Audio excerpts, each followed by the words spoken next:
ஸ்ட்ரைட்டாக போய் முதலமைச்சர் சீட். என்னடா பாவி, 2024 ஒரு பார்லிமெண்ட் தேர்தல் வருது. No no no no no no, I don't want about 24, I want only 26. நிற்கிறோம், அடிக்கிறோம், நேராக போய் சீட்டில் உட்காந்துது. அப்போ நாங்கள் குச்சைஸ் வாங்கி சப்பிட்டு போகிறதுக்கு நாங்கள் கட்சி நடத்துவோம். அதனால எனக்கு கோபம் இல்லை, சின்ன பசங்க பின்னாடி சுற்றுறது தப்பு இல்லை. ஆனால் என்ன செய்தாய்? இப்போ நான் சொன்னேன், கொரோனா வந்தது, எங்கள் உயிரை கொடுத்து உங்களை காத்தோம். விஜய் அப்போது எங்கே போயிருந்தார்? எவனோடு நடித்துக் கொண்டிருந்தார்? வெள்ளம் வந்தது, எங்கே போனார்? புயல் வந்தது, எங்கே போனார்? ஒரு 2 வருஷம் கூப்பிட்டு படித்த பசங்களுக்கு பணம் கொடுத்தா ஒரு முட்டாள் வாத்தியார் சொல்கிறான், இவர் இளைய காமராஜர். காமராஜர்னா எப்படி இருக்கணும்? அவர் முதலமைச்சர். அவங்க அம்மா வீட்டிலேருந்து நடந்து 100 மீட்டருக்கு போய் தண்ணி பிடிக்கணும். ஒரு அதிகாரி வீட்டு வாசல்லே கொலை போட்டான். யார் வீட்டில்? காமராஜர் வீட்டு வாசல். அவங்க அம்மாவை பாவம் பார்த்து அடுத்த நாள் அந்த வேலையை விட்டு தூக்கிட்டார் காமராஜர். அப்படியாடா நீ? அப்படியா? தனி பிளைட்டில் எந்த நாட்டில் சண்டை நடக்குதுன்னு போனார்? தனி விமானம் முடிச்சு போனார்ல, எந்த நாட்டு சண்டையை நடத்துறதுக்கு போனார்? சிமெண்ட்டை கூட கண்ணை இமைக்காமல் பார்க்க வைத்த படம் பராசக்தி.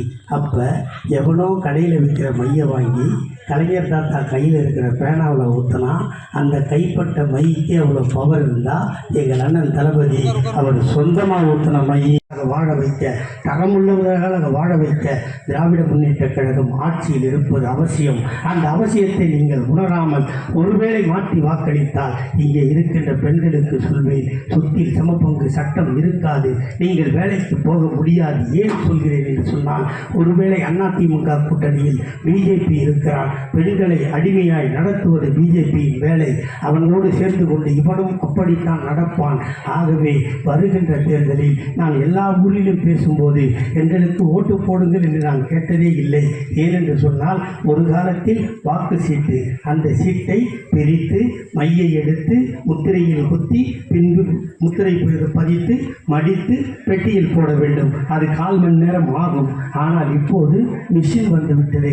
அந்த மிஷினில் உதயசூரியனுக்கு நேராக ஒரு பட்டன் இருக்கும். அந்த பட்டனை அமைத்தினால் கீ என்ற ஒரு சத்தம் வரும். அதற்கு தேவைப்படும் நேரம் 1/4 மணி நேரம். 1/4 மணி நேரம் செலவு செய்து நீங்கள் ஒரு பட்டனை அமைத்தினால் 5 ஆண்டு காலம் இங்கே இருக்கின்ற சேகரும் ஊராட்சி மன்ற தலைவரும் 5 ஆண்டு காலம் உங்கள் காருக்கு செருப்பாக உடைப்பதற்கு தயாராக இருக்கிறார்கள் என்பதை மட்டும் மனதில் நிறுத்தி வெல்வோம் 200, படைப்போம் வரலாறு, தமிழ்நாடு போராடும், தமிழ்நாடு வெல்லும்.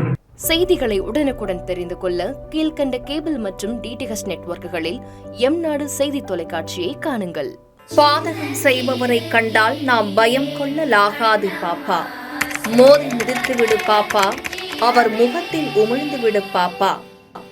அண்மை செய்திகளை உடனுக்குடன் தெரிந்து கொள்ள இணைந்திருங்கள் எம்நாடு தொலைக்காட்சியுடன்.